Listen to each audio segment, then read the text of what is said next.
Primeiro eu quero dizer que é um prazer imenso estar aqui com vocês, com os irmãos, e uma bênção para nós, como a família, e visitar, passar esse tempo na sua cidade, já numa nova cidade pela primeira vez. Pode ser uma experiência estranha chegar em um novo lugar, mas imediatamente nós reconhecemos que nós temos irmãos aqui, nós temos essa conexão, esses laços, e experimentamos isso como a bênção de Deus, a comunhão dos santos, e a experiência de passar esse tempo junto com novos irmãos que só conhecemos agora.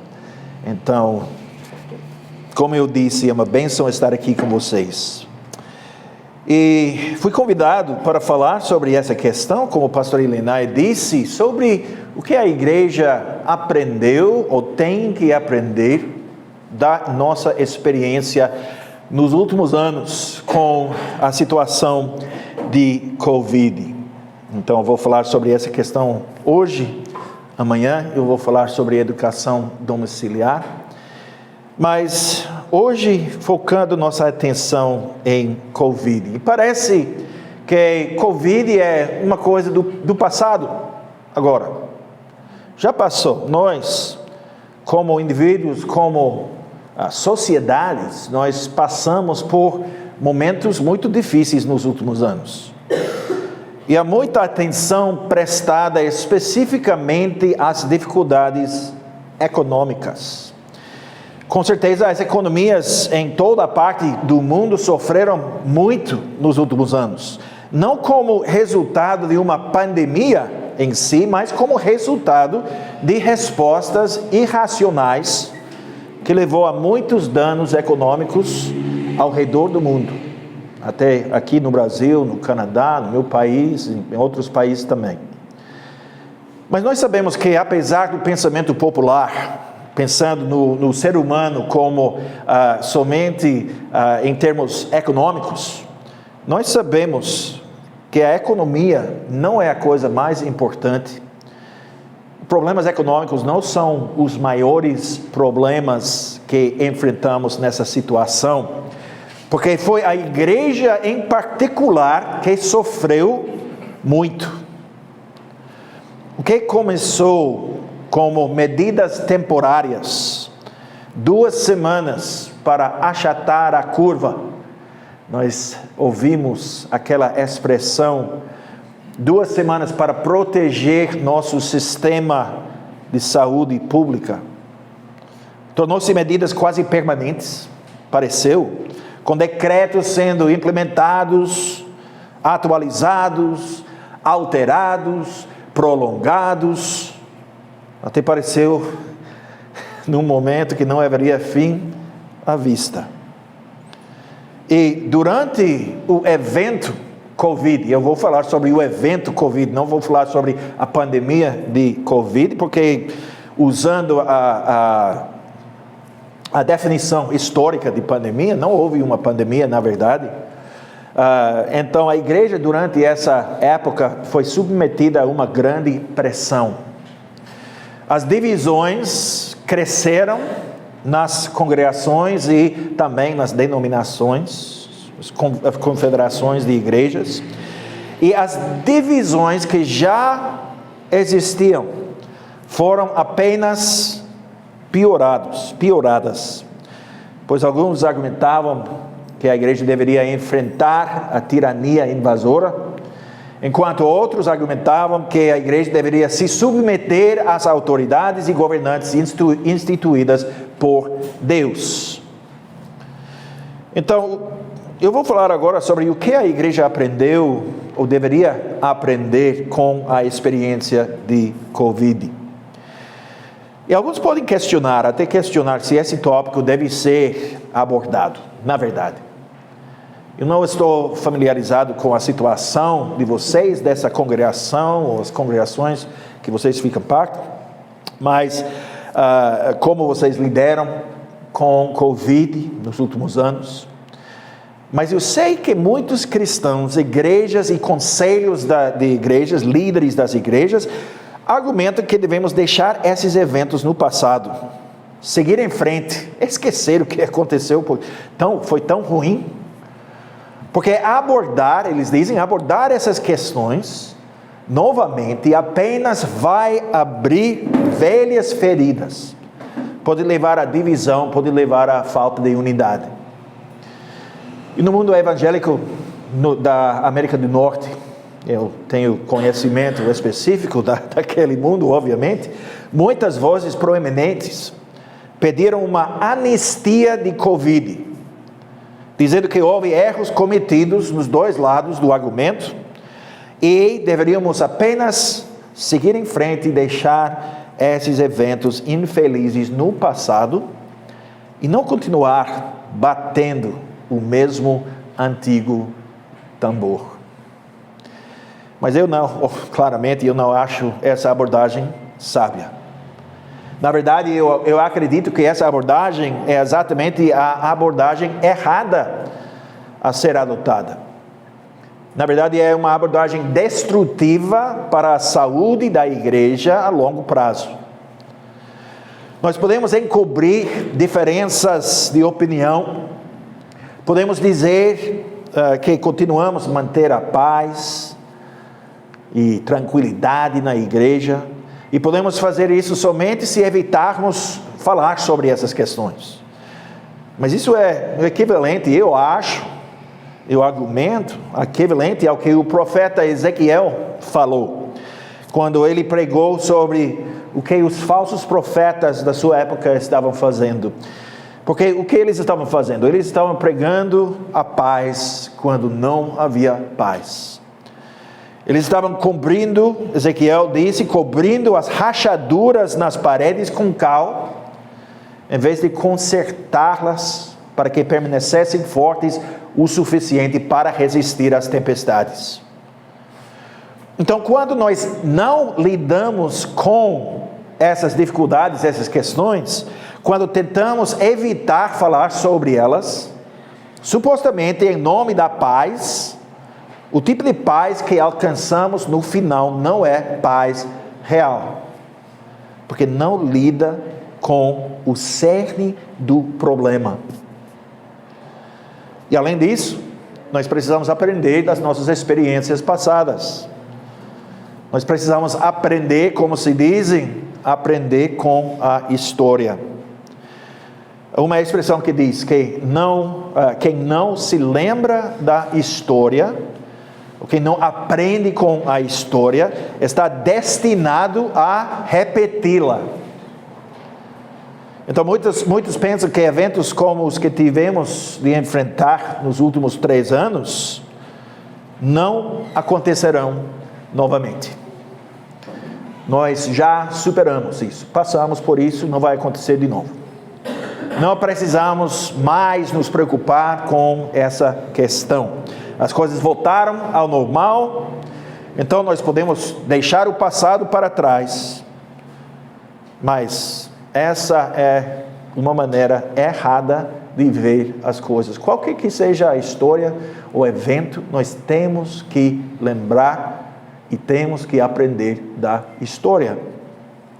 Porque, especialmente nessa situação, uma vez que a porta foi aberta, uma vez que aqueles que têm poder sabem que as medidas que tomaram foram aceitas pela maioria, grande maioria da população, muitas vezes até sem questionar, então as pessoas que têm poder se sentirão livres para fazer exatamente a mesma coisa no futuro.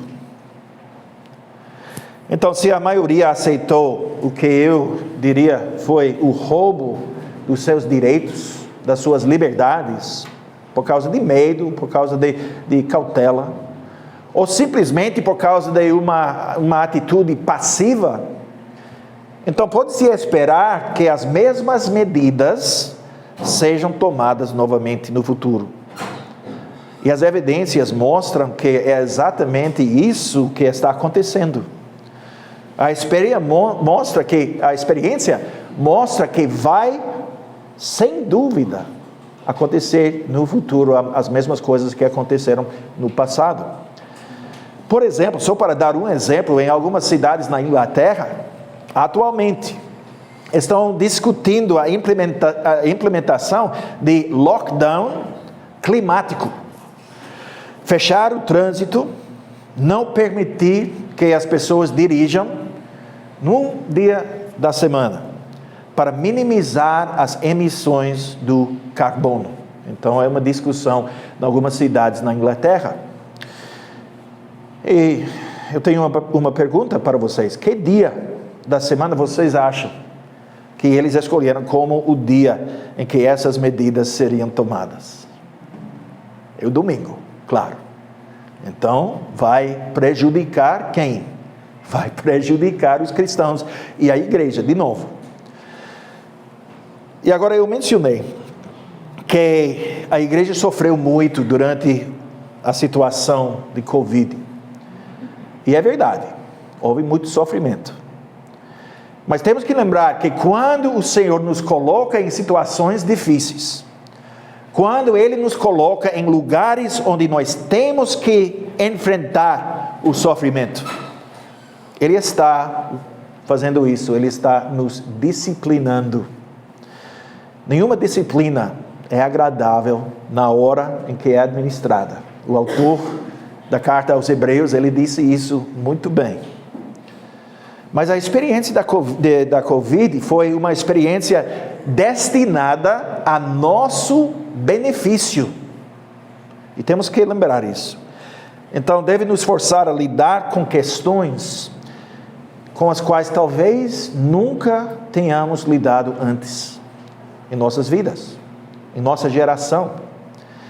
E se não lidarmos com essas questões, estaremos perdendo uma oportunidade muito importante para crescer, uma oportunidade de crescimento, de purificação, de santificação, de avanço, uma oportunidade que Deus nos deu. Então, não somente lamentamos, mas também damos graças a Deus por essa oportunidade, porque agora nós temos a oportunidade para falar sobre essas coisas e para pensar sobre essas questões tão importantes.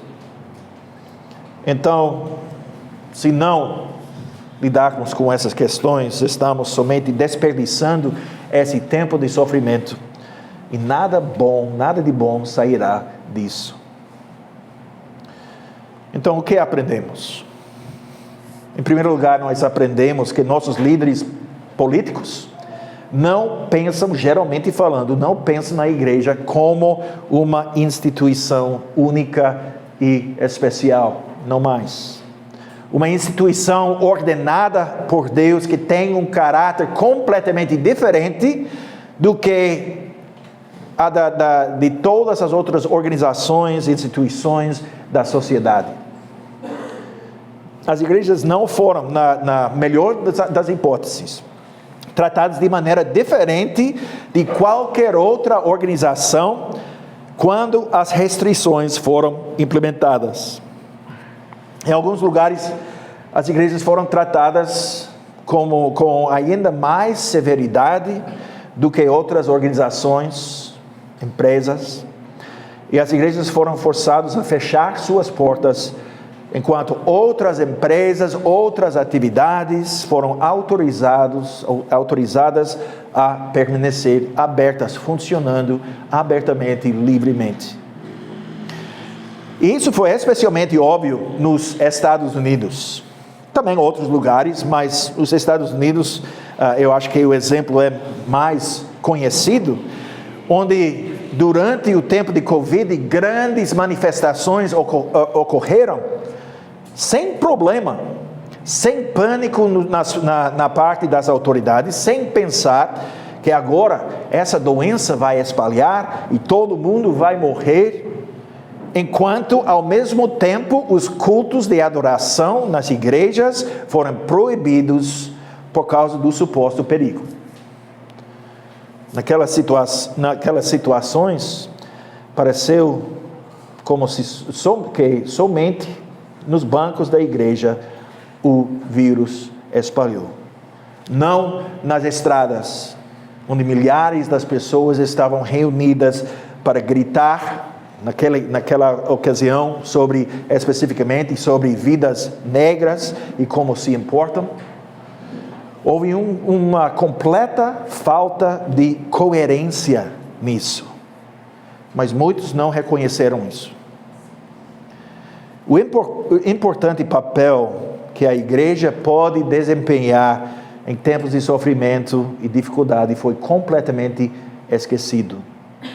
Que mostra a grande diferença entre a época da Covid e a época da gripe espanhola, no início do século XX. Enquanto no passado, os líderes políticos reconheciam a importância da igreja, a importância das reuniões da igreja em tempos de calamidade, durante essa suposta calamidade, isso não aconteceu. As igrejas fecharam durante a gripe espanhola, 1921, naquela época. Mas só por 3 semanas, no máximo. Imediatamente, os cristãos, os líderes das igrejas, apelaram aos governos locais e se lembraram às autoridades sobre a importância do culto solene, especialmente em momentos de grandes desafios. Então houve uma grande diferença entre aquela época, 100 anos atrás, e a época atual. Infelizmente, nós também aprendemos que muitos cristãos se sentem exatamente da mesma maneira em relação à igreja. Os cristãos argumentaram que a igreja não estava sendo tratada de uma maneira diferente do que outras organizações, não estava especialmente visada pelas medidas que estavam sendo implementadas. Portanto, alguns cristãos disseram, não poderíamos classificar o que estava acontecendo como perseguição, de forma alguma. Afinal, eles argumentaram, as lojas também estavam fechadas, os restaurantes. Eles disseram, por causa disso, não devemos reclamar. Porque, afinal das contas, estamos todos juntos nisso. Nós precisamos fazer nossa parte. E se tivermos que sofrer um pouco, bem, todo mundo está sofrendo também. E nós vamos sofrer com eles. Mas isso também revela algo mais que aprendemos sobre o entendimento comum entre muitos cristãos sobre a natureza e a importância dos nossos cultos de adoração. Isso é particularmente problemático quando nós consideramos que muitos membros de igrejas reformadas que deveriam saber melhor disseram a mesma coisa. Eles se concentraram no impacto de ter os cultos proibidos sobre nós, esse impacto sobre nós como indivíduos. Eles explicaram como se isso fosse parte do sofrimento pessoal que eles tinham que suportar individualmente, como se o culto fosse uma atividade destinada ao seu próprio benefício em primeiro lugar. Então, benefício para mim, eu estou sofrendo por causa da falta de culto, a falta de reunião, e então agora eu tenho que sofrer, é uma parte do sofrimento que eu preciso suportar. E assim muitos cristãos, incluindo muitos cristãos reformados, disseram, sim, eu posso ter que sofrer um pouco, porque eu sinto falta dos cultos de adoração. Eu sinto falta de me reunir com outras pessoas, com meus irmãos. Eu sinto falta de ter a oportunidade para conversar com meus amigos, com meus irmãos. Sinto falta da comunhão, mas é para o bem maior. Agora eu vou dizer que há um grande problema com esse tipo de pensamento. Em primeiro lugar, é egocêntrico, centrado no eu, que se concentra em mim, no que eu recebo do culto de adoração. Quando muitos cristãos argumentavam dessa maneira, provavelmente eu acredito que nem perceberiam o que estavam fazendo e o fim desse tipo de raciocínio. Porque eles estavam tornando as reuniões das igrejas e os cultos de adoração o equivalente a ir para o cinema para assistir um filme, ou desfrutar uma refeição num restaurante. Talvez, alguns disseram, eu tenho que desistir dessa atividade que eu gosto por um tempo, portanto, eu vou aceitar essa situação com coragem e ousadia, e eu vou mostrar que eu estou disposto a abrir mão de atividades prazerosas pelo bem da comunidade. Agora, parece uma forma de pensar muito santa, superficialmente, mas na verdade mostra uma falta de entendimento da natureza, o propósito do culto. Portanto, ao considerarmos esse aspecto do que aprendemos sobre o tratamento dado pelo Estado à igreja durante a experiência da Covid, e sobre como muitos cristãos reagiram, nós vemos que nós, como a igreja de Cristo, nós temos um grande trabalho pela frente. Em primeiro lugar, nós precisamos ensinar nosso povo sobre a importância de se reunir para adorar a Deus. Os cristãos precisam entender que o culto presencial, corporativo, semanal, regular, não é apenas uma experiência agradável para os crentes, uma atividade que nós gostamos, mas é uma parte absolutamente 100% essencial para nossas vidas. Eles precisam entender que a adoração deve ser focada, centrada em Deus, e não em nossos próprios gostos, preferências pessoais, e que o aspecto central da adoração é que Deus é o que Deus recebe dela, e não o que nós obtemos pessoalmente. Então nós não ficamos no centro do culto, Deus fica no centro. Mas há uma outra coisa que o povo de Deus precisa entender sobre o culto, qual importante é o ato de se reunir pessoalmente e presencialmente, a importância para eles, para sua própria vida e crescimento espiritual. Nós entendemos corretamente que a pregação da palavra fica no centro de todo o culto de adoração. Mas isso não significa que o culto possa ser adequadamente substituído por uma reunião virtual.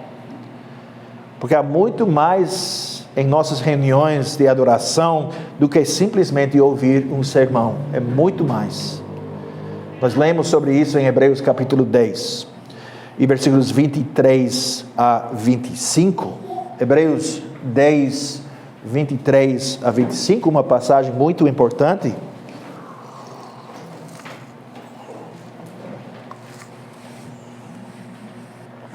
Em Hebreus 10, 23 a 25, nós lemos na palavra de Deus: guardemos firme a confissão da esperança, sem vacilar, pois quem fez a promessa é fiel. Consideremo-nos também uns aos outros, para nos estimularmos ao amor e às boas obras. Não deixemos de congregar-nos, como é costume de alguns, antes façamos admoestações, e tanto mais quanto vedes que o dia se aproxima. Então essa passagem, esses versículos de Hebreus capítulo 10, mostram com muita clareza o vital aspecto vertical dos nossos cultos, nossas reuniões corporativas presenciais, assim como em tantas outras áreas da nossa vida cristã. é a responsabilidade que nós temos, não apenas por nós mesmos, não apenas por nosso relacionamento pessoal com Jesus Cristo, como muitos evangélicos dizem, mas a responsabilidade que nós temos por nossos irmãos. E esta é a outra área de pensamento de muitos cristãos sobre as atividades da igreja. Essa área revelou uma fraqueza no pensamento de muitos, muito real. Um tipo de egocentrismo, infelizmente. Nós somos chamados a nos reunir com nossos irmãos, não para sermos estimulados pessoalmente, em primeiro lugar, mas para estimular uns aos outros ao amor e às boas obras. Nós somos chamados a encorajar uns aos outros. E essa passagem enfatiza o quão importante é esse trabalho de encorajamento e também de admoestação. Muitas vezes negligenciado esse aspecto. Não para nós mesmos, mas para nossos irmãos e para nossas irmãs. Se sentirmos que desistir de nos reunirmos para a adoração corporativa é um ato heróico de autossacrifício, não estamos considerando nossos irmãos, nossas irmãs e quais são nossas responsabilidades para com eles. E esse ponto me leva a outro aspecto da vida cristã que foi atacado durante a Covid. Não apenas uma questão periférica, uma questão que fica no lado, não tão importante, mas o que Tiago chama da definição da religião pura. Tiago capítulo 1 e versículo 27. Ele escreveu: a religião pura e sem mácula para com o nosso Deus e Pai é esta: visitar os órfãos e as viúvas nas suas tribulações e a si mesmo guardar-se incontaminado do mundo. Então, a religião pura e sem mácula, o que é? Então, é nosso chamado a visitar os necessitados nas suas tribulações, nas suas dificuldades.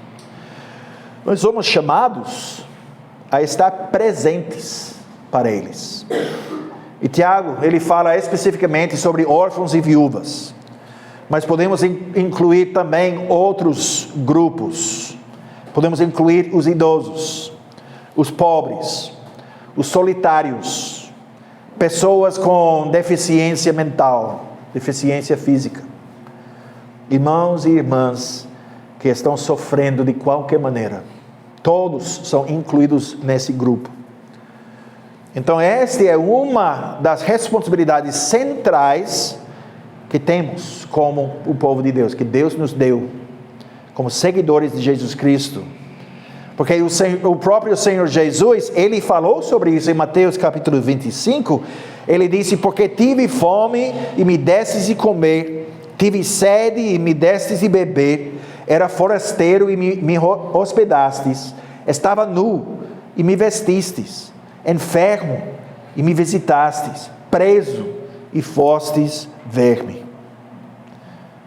Mas, quando nossos governos responderam de maneira tão severa à ameaça percebida do vírus, de um vírus, eles nos proibiram de cumprir esses mandamentos em obediência ao nosso Deus e nosso Salvador.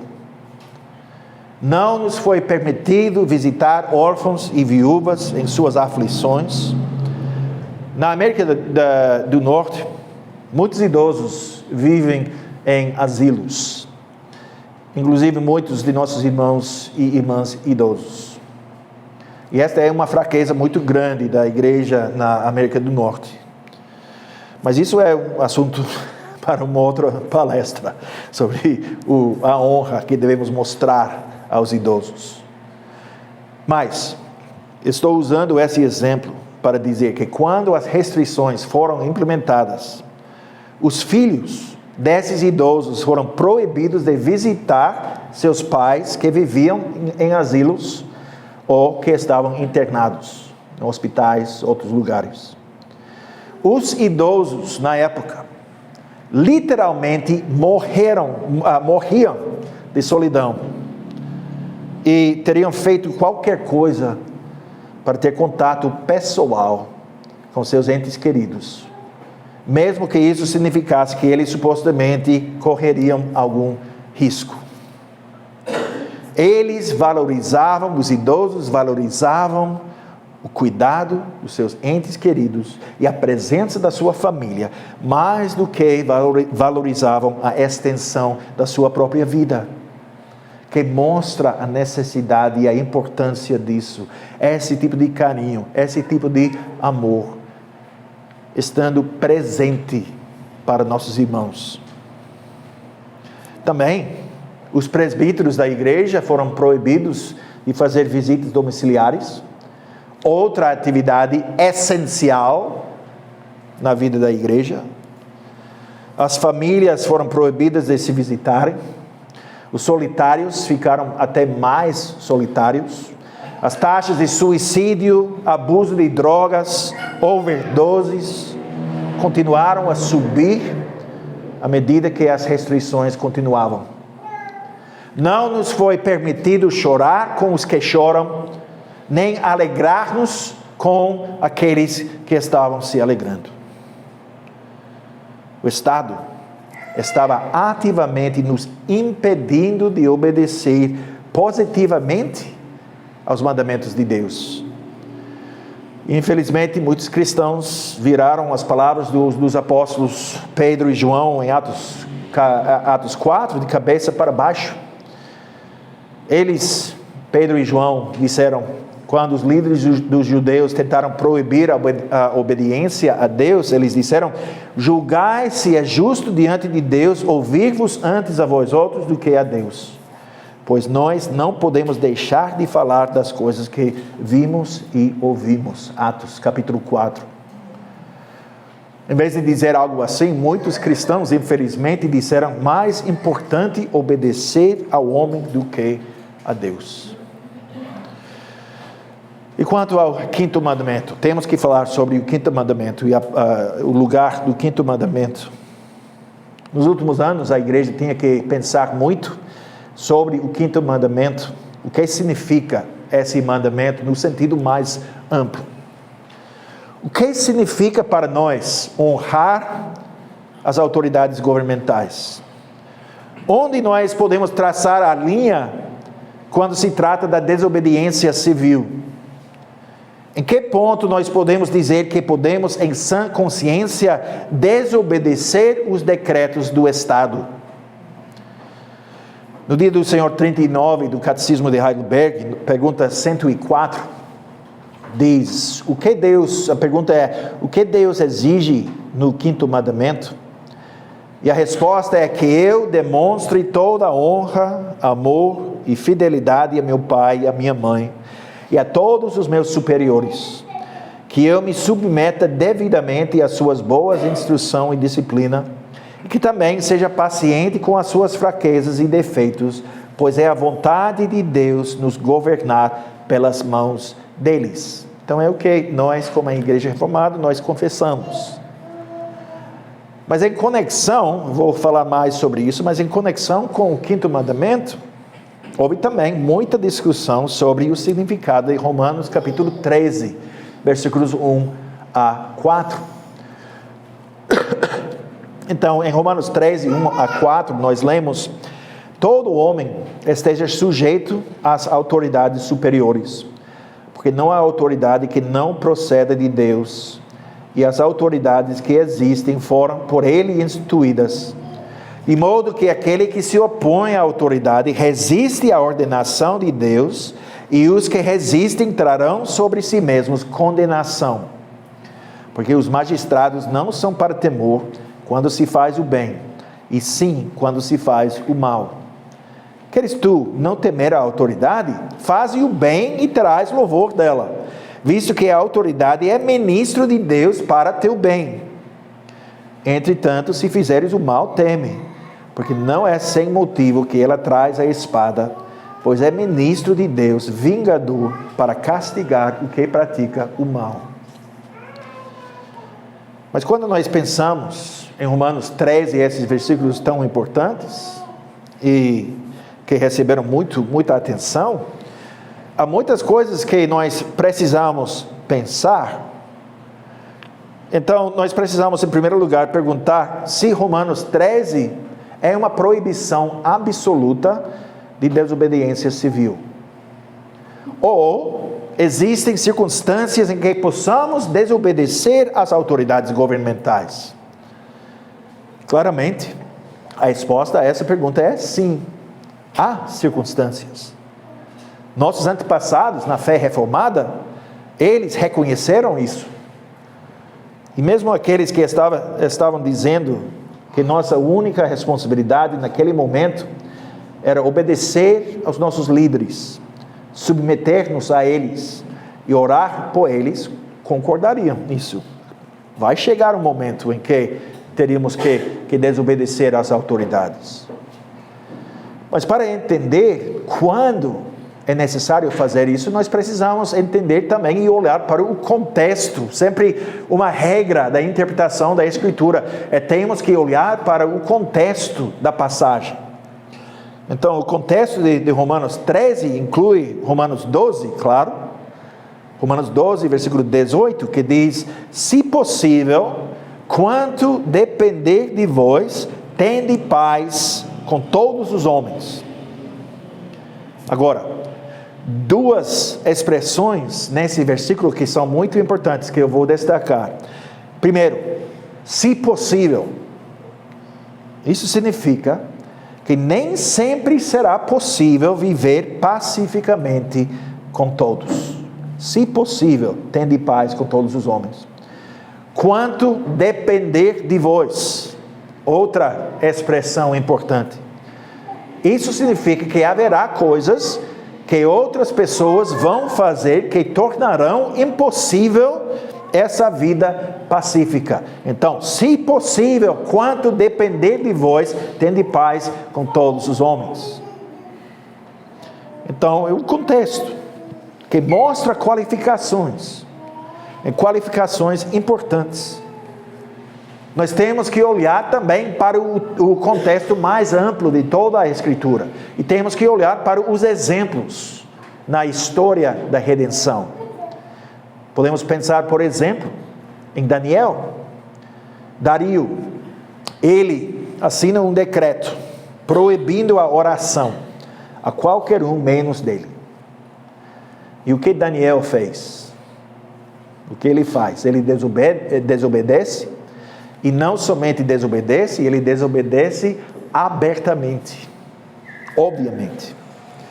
Daniel capítulo 6. Daniel, pois, quando soube que a escritura estava assinada, entrou em sua casa e em cima no seu quarto, onde havia janelas abertas do lado de Jerusalém, janelas abertas para que todo mundo possa ver, 3 vezes por dia, não durante a noite, na escuridão, mas 3 vezes por dia, se punha de joelhos e orava e dava graças diante do seu Deus, como costumava fazer. Nada mudou na vida dele. Então aqueles homens foram juntos e, tendo achado a Daniel a orar e a suplicar diante do seu Deus, se apresentaram ao rei, e a história continua. E nós sabemos como a história terminou. Nós também podemos voltar de novo para o exemplo de Pedro. Nós lemos de Atos capítulo 4, mas agora Atos capítulo 5. Quando o sumo sacerdote em Jerusalém disse: expressamente vos ordenamos que não ensinasseis nesse nome. Contudo, enchestes Jerusalém de vossa doutrina e quereis lançar sobre nós o sangue desse homem. Então Pedro respondeu: antes importa obedecer a Deus do que aos homens. Claramente, Romanos 13, aqueles versículos têm seu contexto. E a obediência que essa passagem exige tem seus limites. Claramente, nossa obediência deve ser, em primeiro lugar, a Deus. para quem nos deu os mandamentos. Quando nós fazemos dos mandamentos coisas absolutas, então quando nós fazemos de um dos mandamentos uma coisa absoluta, e tornamos uma palavra ou ideia ou universal acima de Deus, estamos tornando as Escrituras um absurdo, na verdade. Porque Deus, em seu poder soberano, é o único absoluto. Deus é o único absoluto. Vou dar um exemplo para explicar o que estou dizendo. Quando nós consideramos o 9º mandamento, nós precisamos lembrar que o que significa dizer a verdade. E quando nós falamos a verdade, nós fazemos isso em relação e em termos do Deus absoluto, o Deus que nos deu a lei. O homem, o ser humano, ele tem a obrigação de falar com sinceridade, honestidade em todas as circunstâncias normais. Mas ele não pode permitir que homens maus roubem, matem ou estuprem por causa da sua verdade que ele falou. Que deve sempre ter referência a um Deus, esse Deus absoluto, e não há uma ideia absoluta. Há uma diferença muito importante aqui. O Deus absoluto.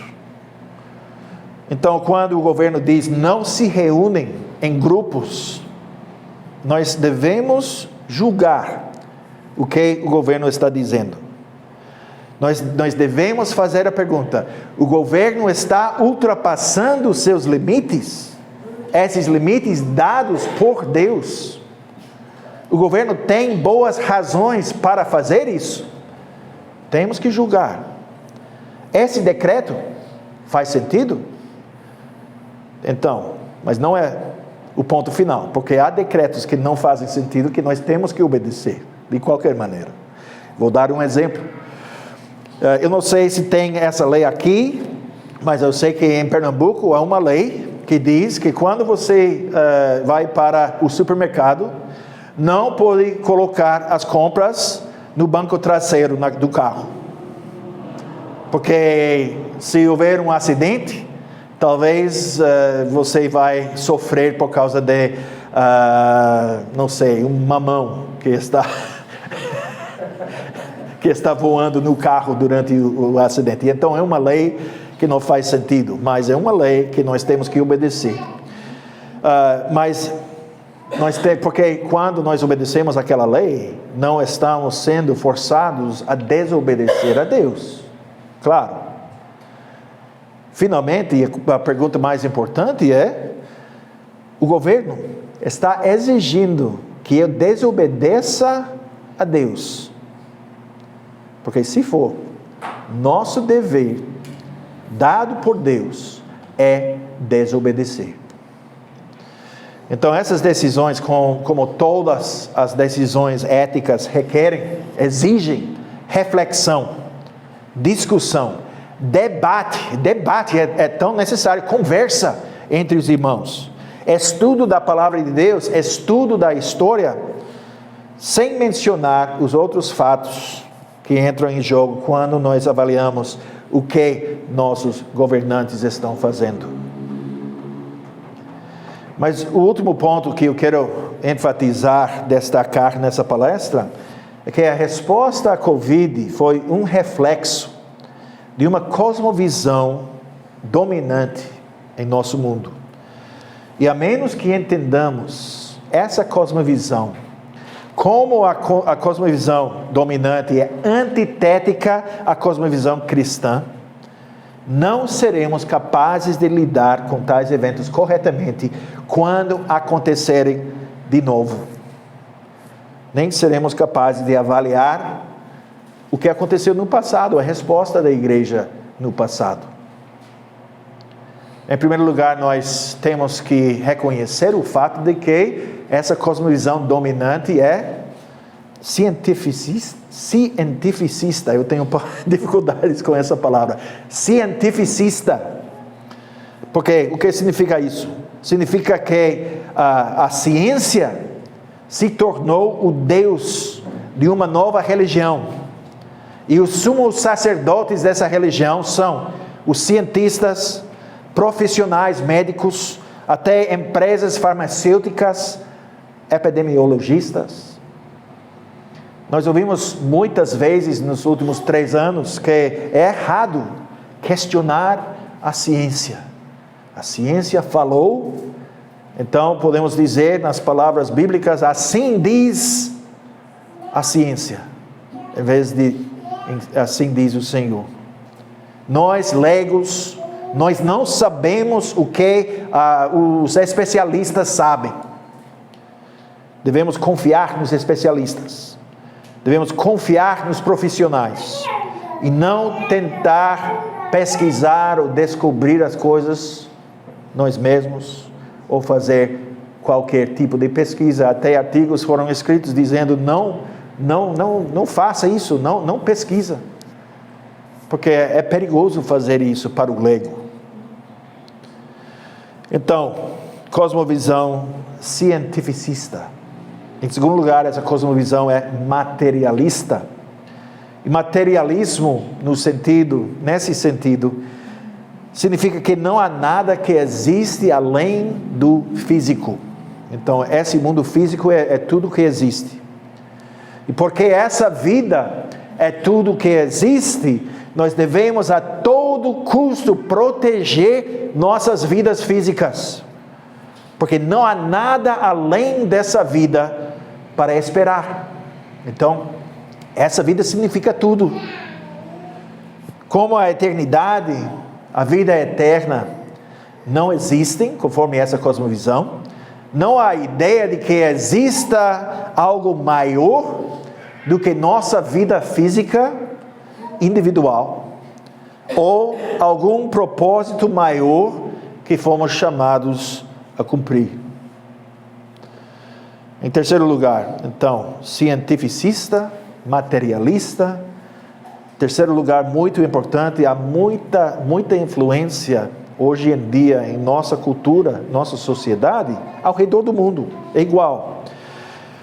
Uma enorme influência da filosofia do transhumanismo nas autoridades governantes, naqueles que controlam os processos de tomada das decisões nos bastidores. E há uma antropologia, um entendimento do que é o ser humano em jogo aqui. Uma compreensão da natureza humana, uma explicação do que o ser humano realmente é. De acordo com essa filosofia do transhumanismo, nada mais somos do que máquinas computacionais, processadores de informações. Então, em 1993, o filósofo holandês reformado, Egbert Schumann, ele tem alguns livros publicados aqui no Brasil em português, publicados por Monergismo. Um livro em particular é muito bom. Então ele publicou um artigo intitulado Tecnicismo e a Dinâmica da Criação. Eu vou explicar o que ele disse, mas em primeiro lugar eu vou citar ele. Ele disse: a raiz espiritual mais profunda do tecnicismo está na queda da humanidade no pecado. A força motriz desta queda foi ampliada nos movimentos espirituais do Renascimento, da filosofia moderna, do iluminismo, do positivismo e do marxismo. Atualmente, ele escreveu, essa força se manifesta nos vários tipos de materialismo, pragmatismo e filosofias do sistema. O tecnicismo encontra seu cumprimento nas teorias da informação e nas teorias dos sistemas que estão na raiz da tecnologia da informação. Tecnicismo é a palavra que ele usa. E como resultado, ele continua: tudo na realidade é reconstruído nas categorias da teoria da informação. Natureza, sociedade e até a pessoa humana. A pessoa humana é vista como um processador de informações. Algo que é melhor reconstruído por meio da teoria da informação. Então, estamos falando sobre antropologia. A visão, a resposta à pergunta, o que é um ser humano? Conforme essa cosmovisão, o ser humano é um processador de informações. Então, ele conclui esse trecho dizendo, portanto, a teoria da autonomia humana leva finalmente a uma visão tecnicista da pessoa humana. Então, esse entendimento, eu olhando para vocês, usando os óculos do tecnicismo ou transhumanismo, eu vejo um grupo de processadores de informações. Então, a cosmovisão cristã, agora, claro, eu estou olhando para vocês usando os óculos da Escritura. E a cosmovisão cristã, formada pela Escritura. Então, eu vejo um grupo de irmãos e irmãs criados à imagem de Deus. Não somente processadores de informação. Então, há uma diferença muito grande aqui. Mas nós experimentamos muito isolamento durante o tempo de Covid. Restrições em qualquer tipo de reunião da igreja. Então, a pergunta é, por que é que muitos cristãos aceitaram essas medidas? Por que questionaram aqueles que não aceitaram isso? Eu acredito que uma das razões que estão na raiz dessa reação, ou falta de reação, tem muito a ver com o que Schurman escreveu nesse artigo. Porque nossa visão da natureza humana, uma parte central da nossa cosmovisão, está sendo influenciado por causa da influência do tecnicismo em nosso pensamento. Então, a pessoa humana, o ser humano, é visto como um processador de informações. Então, nosso entendimento é inevitável, sempre vai haver o impacto, a influência da cultura ao nosso redor, em nosso pensamento. Então, nosso entendimento, nosso conceito da humanidade não é diferente nesse sentido. Então, nós sendo influenciados por esse tecnicismo ou transhumanismo, nós começamos a pensar um pouco mais, talvez não ativamente, conscientemente, mas talvez nós começamos a pensar que cultos virtuais podem servir como substitutos adequados para reuniões físicas presenciais. Sim, teoricamente, pessoas pensaram, é somente por um tempo. Sim, nós sabemos que não é a mesma coisa, mas de alguma forma nós permitimos a possibilidade, mesmo que por um período limitado. Então, eu acho que a existência da tecnologia levou a essa decisão. Se não existisse a internet, isso nunca teria acontecido. Então, podemos dizer, nos reunindo numa sala virtual, podemos dizer que pelo menos nós estamos nos reunindo. Mas, quando nós pensamos em seres humanos como processadores de informações, e pensamos nesses termos, é mais fácil aceitar isso.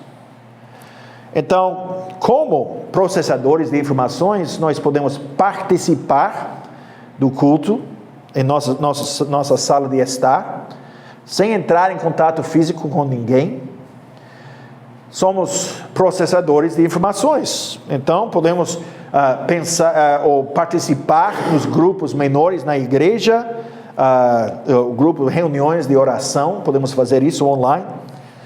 Podemos nos comunicar com nossos irmãos online, interagir online, receber as informações de que precisamos e estar pelo menos um pouco contentes com a situação. Então, acontece que o culto, corretamente, como eu já disse, centrado, focado na pregação da palavra, tornou-se um meio para os processadores de informações receberem mais informações. E assim, se podemos ouvir a pregação em nossa casa e ser alimentadas, como pessoas dizem, pessoas ficam satisfeitas, felizes, porque tem essa oportunidade, porque pessoas disseram na China, até os cultos online estão sendo encerrados. Pelo menos nós temos a liberdade para participar online. Talvez nós não possamos cantar juntos, conversar, ou desfrutar a companhia dos nossos irmãos, ser encorajados, edificados, fortalecidos, simplesmente fazendo parte de uma reunião presencial, uma reunião do povo de Deus, ou experimentar qualquer outro aspecto intangível de estar na presença física de outras pessoas, mas pelo menos nós temos isso, e somos processadores de informações. Então, nós sabemos o que aconteceu, como eu já mencionei, a taxa de suicídio, uso de drogas, tudo aumentou. Então, é o resultado de pensar em seres humanos, não como seres humanos criados à imagem de Deus, para servir como reflexo de quem é Deus, o Deus triuno, que existiu sempre, eternamente, como Pai, Filho e Espírito Santo. Nesse relacionamento, nós somos criados à imagem dele, para viver nesses relacionamentos também. É essencial, uma parte essencial do nosso ser. Então nós somos criados, para concluir, nós somos criados à imagem de Deus. Nós não somos máquinas de processamento de informações, nós somos criados para viver em comunidade, não como indivíduos isolados. E o isolamento mata.